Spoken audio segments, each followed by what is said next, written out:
एक बार फिर से नए चैप्टर के साथ हम उपस्थित हुए हैं। तो आज का टॉपिक रहेगा जनन, रिप्रोडक्शन। ये तीसरा चैप्टर है मैट्रिक एग्जाम के लिए, विशेष कर अदर के लिए भी ये टॉपिक वाइज क्वेश्चन कवर हो रहा है। तो यहाँ आज का पहला क्वेश्चन है कि मनुष्य के युग्मक में गुणसूत्रों की संख्या कितनी होती है। यहाँ ये बोला है कि गुणसूत्रों की संख्या कितनी होती है, तो आप एक बार ध्यान में रखेंगे कि 46 होगा। यदि इसमें पूछ देगा कि गुणसूत्रों की कितना जोड़ा में पाया जाता है इसकी संख्या, तब यहाँ पे 23 होगा। यहाँ ऑप्शन बी हो जाएगा आंसर। नेक्स्ट, परागकोश में होते हैं, तो परागकोश में क्या होते हैं। दूसरा क्वेश्चन है कि परागकोश होते हैं परागकण कणे, यानी परागकोश में जो है परागकण पाया जाता है। नेक्स्ट, तने द्वारा कायिक प्रवर्धन होता है। तने द्वारा कायिक प्रवर्धन किस में होता है, तो पुदीने में, हल्दी में, अदरक में, इन सभी में होता है कायिक प्रवर्धन। ऑप्शन डी हो जाएगा आंसर। नेक्स्ट, फूल का कौन सा भाग फल में बदलता है, तो अंडाशय जो है ये फल में बदलता है। नेक्स्ट, फूल में नर जनन अंग होता है।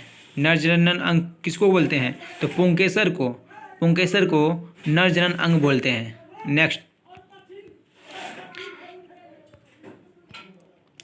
एकलिंगी पादप का उदाहरण है, तो पपीता जो है एकलिंगी पादप का उदाहरण होता है।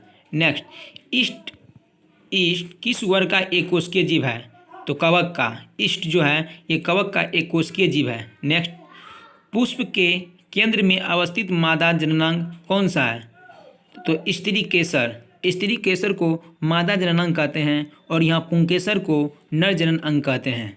नेक्स्ट, पौधे के मादा युग्मक को कहते हैं, क्या कहते हैं, तो बीजांड कहते हैं।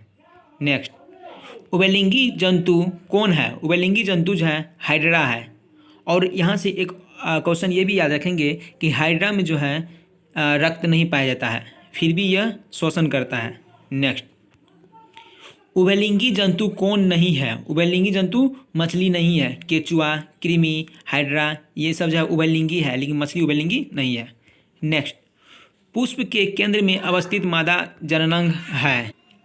पुष्प के केंद्र में अवस्थित मादा जननांग क्या है, तो स्त्री केसर, ये यहाँ से हो गया। नेक्स्ट, ईस्ट किस वर्ग का एक कोशिकीय जीव है, तो कवक का एक कोशिकीय जीव है। ऑप्शन यहाँ हो जाएगा बी। नेक्स्ट, उभयलिंगी जीव है। उभयलिंगी जीव कौन है, तो केचुआ जो है ये उभयलिंगी जीव है। इससे पहले भी क्वेश्चन में वहाँ बताए थे। नेक्स्ट, अड़हुल किस प्रकार के फूल है। अड़हुल जो है ये द्विलिंगी फूल है। नेक्स्ट, फूल में नर प्रजनन अंग होता है। इससे पहले बताए थे कि पुंकेसर नर प्रजनन अंग होता है और स्त्री केसर मादा जनन अंग होता है। निम्नलिखित में से कौन उभयलिंगी जंतु है, केचुआ उभयलिंगी जंतु है। नेक्स्ट, नर युग्मक एवं मादा युग्मक के संलग्न को क्या कहते हैं, निषेचन कहते हैं। नेक्स्ट, मनुष्य में कितने जोड़े गुणसूत्र पाए जाते हैं। इससे पहले बताए थे कि यदि ये पूछे कि कितना संख्या होता है, तो उसमें आपको 46 हो जाएगा। यदि जोड़ा पूछेगा तो 23 हो जाएगा। नेक्स्ट,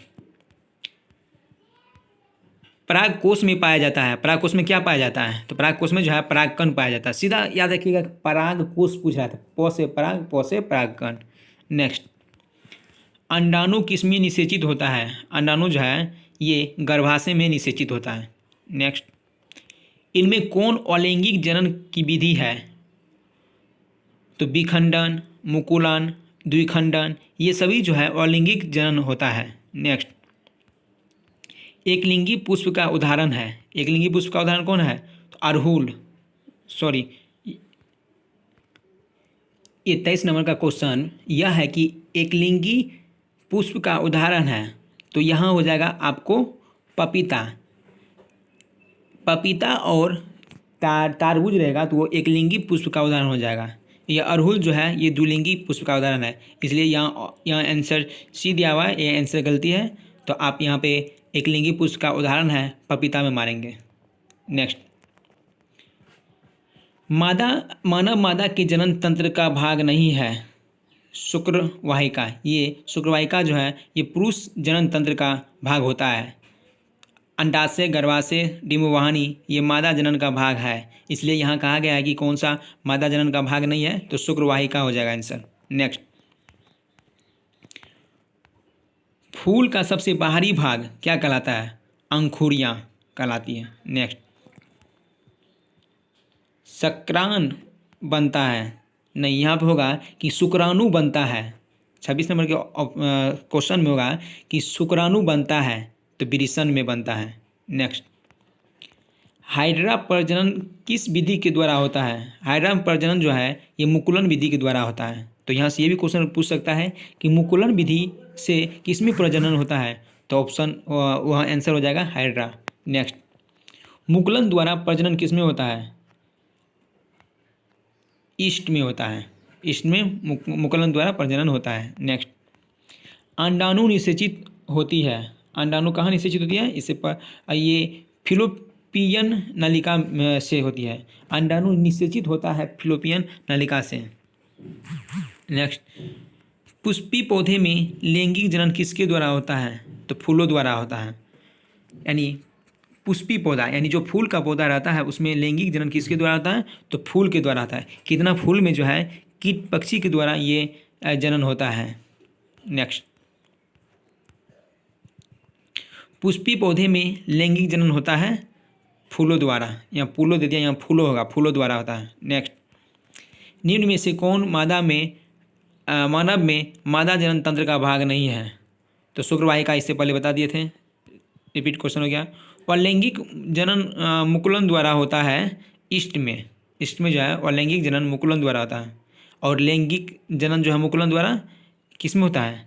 तो हाइड्रा में होता है। हाइड्रा में मुकुलन द्वारा लैंगिक जनन होता है और अलैंगिक जनन ये ईस्ट में होता है। नेक्स्ट, गुणसूत्र कहाँ पाए जाते हैं? गुणसूत्र केंद्रक में पाए जाते हैं।